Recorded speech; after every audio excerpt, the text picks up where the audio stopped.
สบายดีจ้ะพี่น้องสบายดีFCทุกคนพี่น้องกำลังเตรียมงานพี่น้องเอ้ยขึ้นบ้านใหม่แม่คิงคำพี่น้องสวัสดีพี่น้องซื้อเป็ดซื้อไก่กับเบิดหลายเติบเลยเนาะเห็นปะบุญลายอยู่เงี้ยวมานอนนักหัวตีเพื่อนล้างบ้ากงามๆพี่น้องเอ้ยพวกเขาเบิ่งง่ายเลย ปะเขาไปอีกปะรอบหนึ่งปะปะ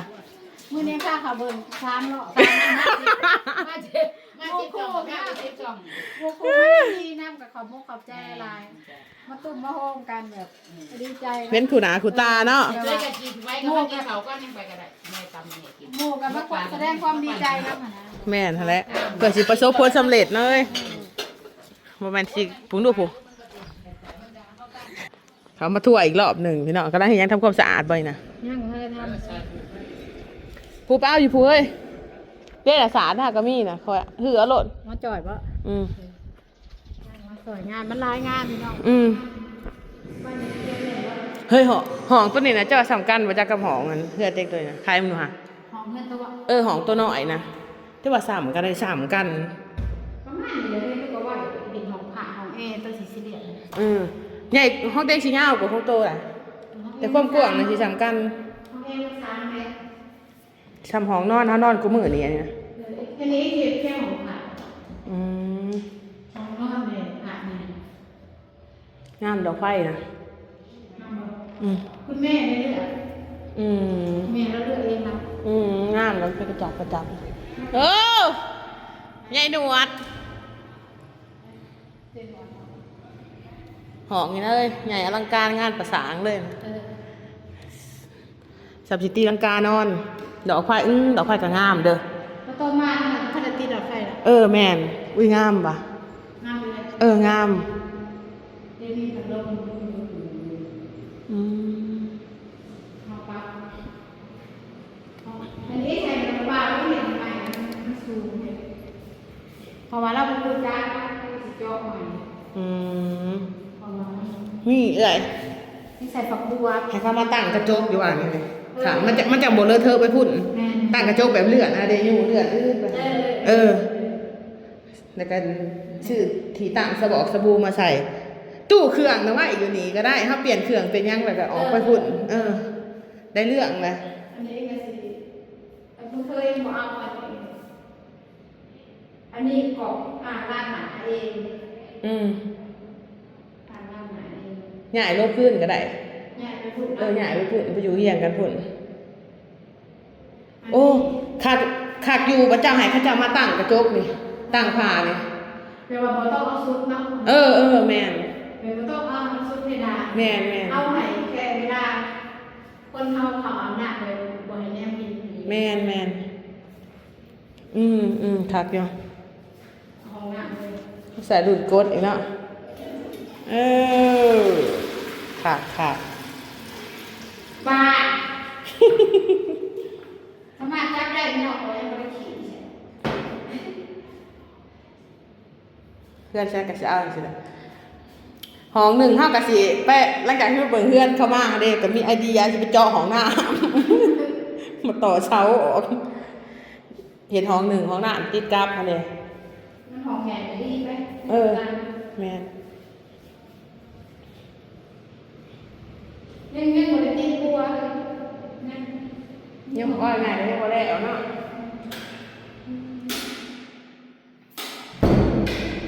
เล็กสิตีบัวค่ะใหญ่ๆเลยแผ่นแผ่นใหญ่ๆนะมันบ่ทันแล้วเด้อพี่น้องเพิ่นยังสิติดบัวขางบัวที่ทำหลังงานมันเรียบร้อยแม่มันยังบ่เรียบร้อยเสาก็ยังถ้าแต่งเนาะเสาตรงกลางนี่นะนี่สิต้องแต่งอีกพี่น้องก็ต้องไปใส่ใหม่ในโรงงานแต่งสิแต่งใหม่บ่นี่สิเบิดลายอยู่แต่งบัดเฮามาแต่งนี่แหละสิเบิดลายกว่า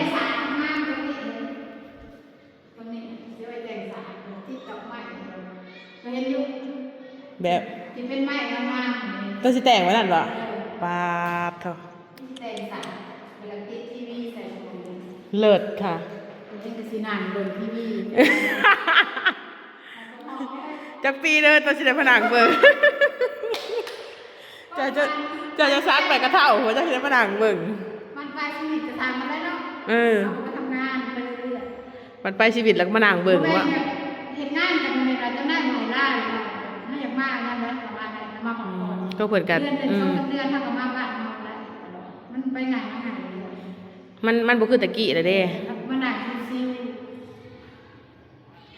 มันจะมือสองมือสามมือไป นั่นแหละเฮาจะอยากเปลี่ยนประตูเฮากลับไปข้างนั้นเฮาจะจงไว้จังซั่นแหละตัวนั้นน่ะคือซั่นแล้วมันสิฆ่าแต่ประตูแล้วมันสิยังบ่ได้ มันนี่ก็ต้องภูเขา แม่น มันต้องภูเขา อันนี้ก็เป็นห้องครัวก็ได้นะ ใช่ของลูกสาวเลย อันนี้ขี้ข้ามเอาของนี่บ่ดอกไผ่อ้าวดอกไผ่ตัวนี้เป็นแห่งก็งาม มากเลยเอง อุ้ยงามกว่าหมู่เบิดในเพื่อนหลังนี้เพราะว่าอีก อันเนี้ยบอลมึงก็ด้วยแล้วเราไปมีเพจ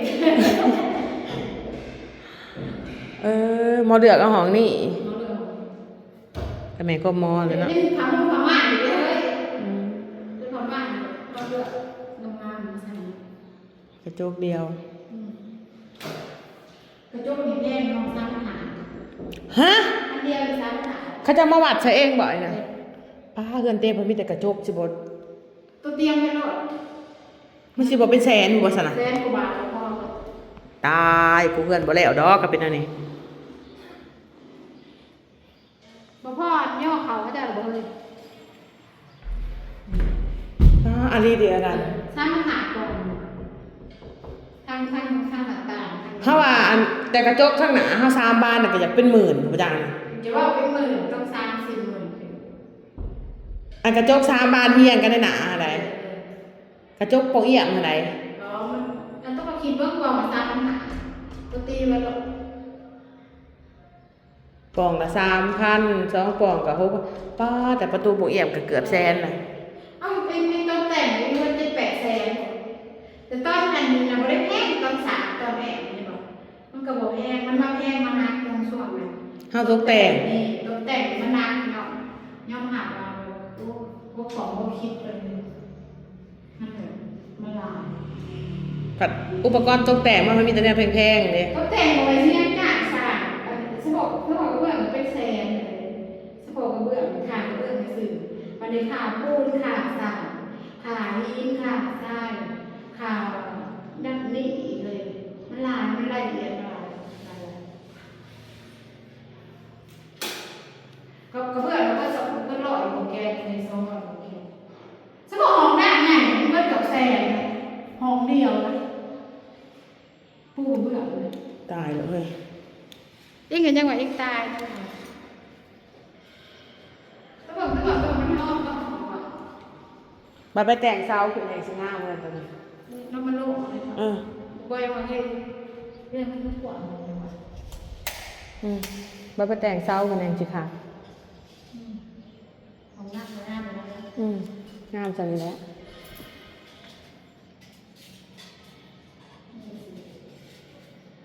เนี่ยอันนี้กระโปรง3 อัน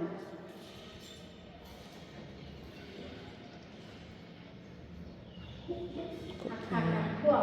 แม่ในสั่งมาจากไทยกูบอกสั่งไปติดต่ออันบ้านให้มา300 400ไม่รู้สั่งที่ต่อพวกเลยที่สั่งมาเองเลยสั่งมาจากไทยเลยสั่งวันผักสั่งเอาเองวันผักสั่งเดี๋ยวพม่าเลยพม่าซื้อได้ตัวสิครับ ผ้าม่านนะต้องเอาชีแบบซ้ ยาวำชีซ้ำๆอีซี่นะเด้อ ๆยาวนะ ช่างตัดอยู่สวรรค์เด้อมื้อนั้นพ่อบอกเขาจะตัดให้2 มื้อก็แล้ว2 3 มื้อก็แล้วห่านผ้าม่านเฮากายลงมา บริยาไหมทำยังไง เนาะแม่นอันนี้อะไร มันยากก็คือให้มันผ่านงานนี้ไปก่อนเถอะเนาะ โอ้เสียงถุ่มไปถุ่มๆเนาะ เก็บเสียงเพราะว่าได้มันผ่านงานไปก่อนคือสีโลกแบบเห็นเท่าคือเงื่อนแรกอะไรกันสิย่อยเฟอร์นิเจอร์เดือนหนึ่งแล้วได้เฟอร์นิเจอร์10 หนึ่ง2 เดือน เอาอันเด้อโซฟานะเอาแบบทันสมัยนะนุ่มๆมานะเอาไปนุ่มๆนะทันสมัยดี คือว่าเห็นสาสวยที่สิงงาม งามหั่นแหละเห็นหมอแม่เตะโลไปเท้าห ฮัลโหล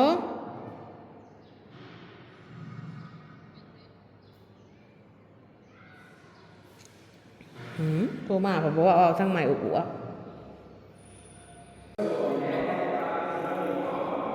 ป้าเสียงค่ะนะ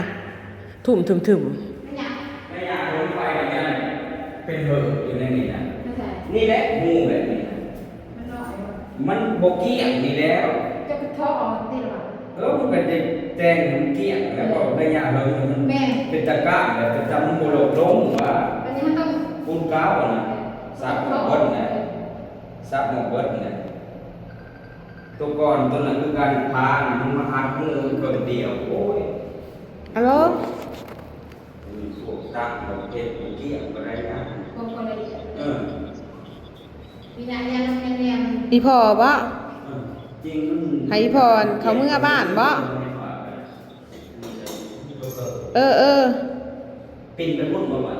นี่ระบาดเอามีได้ดินแบบนั้น เออ จะอ่อนนี่ไปไว้จะซ้ายหน้าจะไปใส่ แต่ว่ามันเกินสิ่งที่คุณนั่นมันเถิงก็ดี มันบ่เทิงกันเอาอีซื้อมาใส่มัน มันเถิงมันเสีย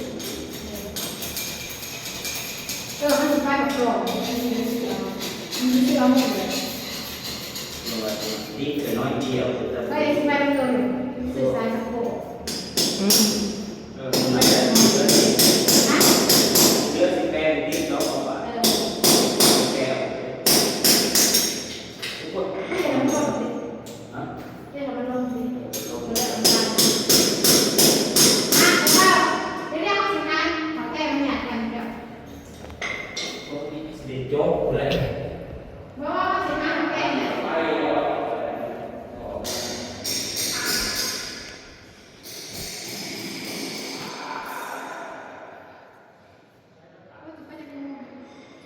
ี่ไปสื่อสาร ว่าฉันมาแล้วนี่นะโทรหาเบอร์อีพอนะให้อีพอเขาเมื่อบ้านไงนั่นไม่ทับบุ เอาเมื่อไรรถอยู่ดีเลยให้เอาไว้ดูจืดแก่ละคู่ปุ๊บหนาวก็น้องข่อย ฉันประกาศมาไว้บันไดฉันจะมัน ถึงแดดแล้วตายเบิด เห็ดห่มลงไปนะ ต้องเอาปูน เห็ดลังคา ให้เสียหลายอย่างอยู่ว่าเรื่องเพื่อนเลย เลือดเด้ง โอ้โหว้าว นั่นก็อยากแต่งนี่ก็อยากแต่ง น้องไวรถคนนี้เด้ เลยกล้วยให้มันมี น้องไวหลอกไวรถ มันมองไว้โดยเนี่ยมันถึงได้รถกระซบปึก เอาเด้อตาเหลือดบาดในกระเฉาะก้อนนิ้วก็คือตั้งเนื้อไปแล้ว เงาครับเราคันใดมัน เพราะเขานั้นยังต้องเห็ดอีกขันห แม่ นึ่ง ก็บันไดหน่อย ไว้หน่อยจะดีเลย มันก็บ่น้อยแล้ว บั มัน นไดเลยไหว ว่าเนี่ยต่างขางกันเลย โอ้ยว่าข่อยไล่จ้า บ้ามันงาม ข่อยไล่จ้าข่อยนี่ มึงสิมาเจาะมึงบันไดเขายัง ผู้ว่าประสาทแดงนะพวกนี้ ไล่ตาดำใจกูสิไม่อยากมากแม่มันงาม ขากได้เช้านะอันนี้ย่องอันนี้นี่เช้านะขากแข้งแบบมันได้ใจขนาดเลยเต้งแสข้าแต่งใหญ่ๆเลยแหละเอาอุ้มถึมเลย หักก็ต้องมาบัวเองค่ะเองบ่หมักบัวลาย ตายแล้วดอกให้ สบายดีจ้า จ้าสวัสดีค่ะ อุ้ย มาดูกินเขาทางบิดเบี้ยพี่มกป่ามาดูกินเขา กินขาวดีกว่าเว้ยหิวขาว เป็นไม่ใจ สำนี่แหละพี่น้อง ทำไมแม่สมัย